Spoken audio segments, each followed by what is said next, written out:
You all know about Piltdown Man, right? No. Segment of it was found in England in Piltdown, and for the longest, and it was a hoax. It was a segment of a human skull and part of the lower ape-like jaw. And what somebody did was they filed it and created a complete skeleton, and that was they took an ape's jaw and put it with a human piece of a skeleton. Now I want you to look, and you see the white part. The white part is reconstruction.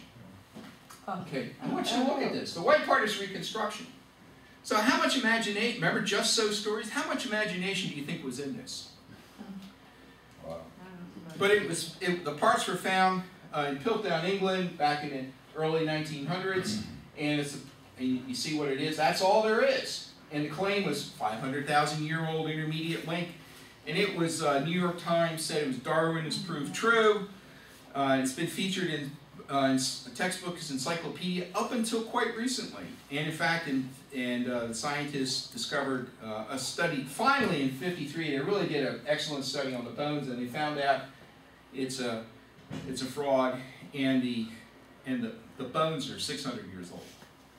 But it survived all this scientific rigor for 50 years, and in fact, it wasn't until the 50s that it started to be taken out of textbooks. Nebraska man, you all know about this, the Scopes trial. They had, well, here's the picture of the Nebraska man, and it was the tooth of an extinct pig, and you saw a picture of a hairy human and a hairy man and a hairy human wife who's grinding something, and all they found to draw that picture was that pig tooth. Okay, that's all they found. So remember back at the first slide it said unsubstantiated Just So stories? We're going to go through a lot of unsubstantiated Just So stories. Now here's Ramapithecus. Now this was in my college text. This is what they found. Okay, what do you think, what does Ramapithecus look like to you? What do you think it looks like? This is all they found, okay? This is what they drew. Like a dog. Okay. You notice it's got a kind of human feet and human hands, and standing upright, and it has kind of a human face, but would you call that a leap of faith to go from the jawbone to the picture? I mean, in the previous one it was the tooth to a couple. And the claim was that it was 14 million year old intermediate between apes and ape-like creatures and humans. And the truth is, in 1970 they found a baboon living in Ethiopia, and it was exactly the same as Ramapithecus. What they found was a baboon. Okay? And they blew it up, inflated the story into our ancestor. Why are they doing this? Because they have to find a non-creation source for humanity, because the creator is something that they cannot agree on. Okay? So when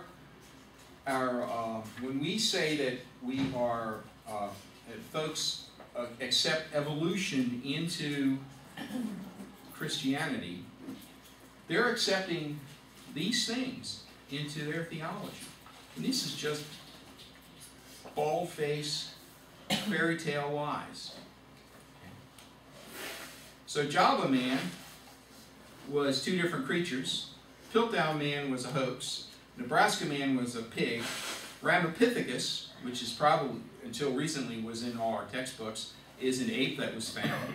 By the way, if there's a change, it usually takes 10 years to change, so this was being taught through the 80s. So what about the dates? Oh, come on. In each case, the age was completely wrong because they're all recent. They're not 500,000 years ago. And here's another one. Who's heard of Artie? Okay, Ardipithecus ramidus, right? This was a couple years ago. This was the big deal. And 2009 was the year of Darwin. So there was a lot of Darwinian stuff, and the scientists were apoplectic, looking for human ancestors. They're in their fury, looking for human ancestors. So they dredged up this thing from 1994, discovery 1994, and that's what they found. And I want you to look at at the crushed areas on that bone, okay? It's a lot of crushed bone. That's what they have. And it's really a partial skull, and the brain is smaller than a chimp, you know, as far as brain size goes, and it was originally considered an ape. But later it was re-examined as a human ancestor candidate, and there was lots of hype, speculation, and interpreter bias. And in fact, I watched a Discovery Channel documentary that touted Artie as the missing link. I saw Mike Rowe on there, and he's got a bunch of scientists, and they're saying, oh yeah, this is our ancestor 500 million years ago. Oh, gee whiz. What's the year? 2010. It's no longer considered a human ancestor. That's pretty fickle, don't you think? But it's in textbooks now, in Texas. Okay. Another missing link, Ida. Who's heard about Ida? You've heard about Ida, right? Ron, excuse me one second. When you go from, in 09, it was a human ancestor, and in 10, it's no longer considered that. Who says it's no longer considered Scientists, the evolutionists. So these guys, they're admitting that they were lying back. Well, actually, you know, they have a job, and their job is to make discoveries.